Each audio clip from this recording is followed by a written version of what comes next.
Good afternoon, Senator Langley, Representative Cornfield, members of the committee. I'll try to be brief. You've heard this morning on a bill that would eliminate Newry's right to withdraw from SAD 44. Totally this afternoon, we're talking about the exercise of that right. I'm speaking here, Jim Katsificas, Perkins Thompson, serving as town attorney, speaking in support of LD 1336 because we ask that this right of withdrawal be real, that it be meaningful, that we be able to bring the process in and bring it to completion. The idea is that there's supposed to be a withdrawal agreement negotiated between the two parties, and then it goes to the voters of the withdrawing municipality.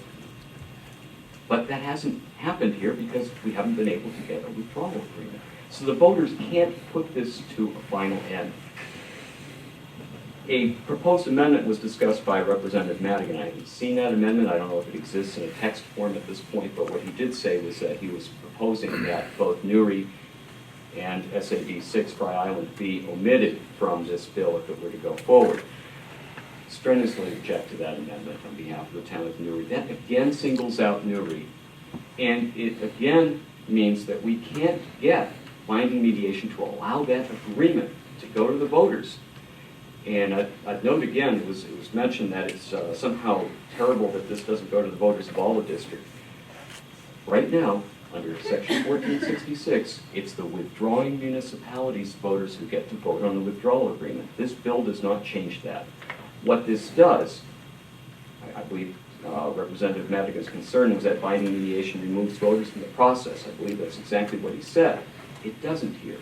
What binding mediation does is it allows an agreement to be reached by mediation that then can go to the voters. The voters are not left out. So we support LD 1336 and urge that this committee vote not to pass. Any questions from the committee? Thank you, Mr. Katsificas. I'd just like to have you clarify the last statement again, Sure. so that I make sure my understanding is right. So the binding mediation doesn't give an outcome to the process. It just gets a proposal to the voters. That's my reading of this LD. Okay. And you've been involved in those kind of things in your practice in your world, right? I've been working on this for a bit, but what this does is allow an agreement to come out of and then this doesn't amend the law to remove the requirement that the agreement go to the voters. Okay. I just that's my understanding.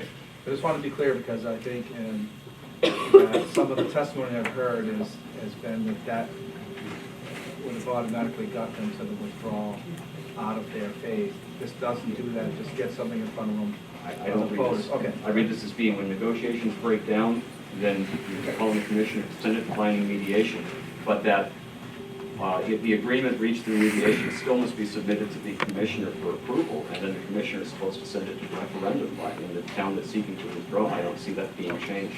Thank you. You just cleared up something there, Ms. Lopez. Thank you. Thank you. Is there anyone else want to testify in support?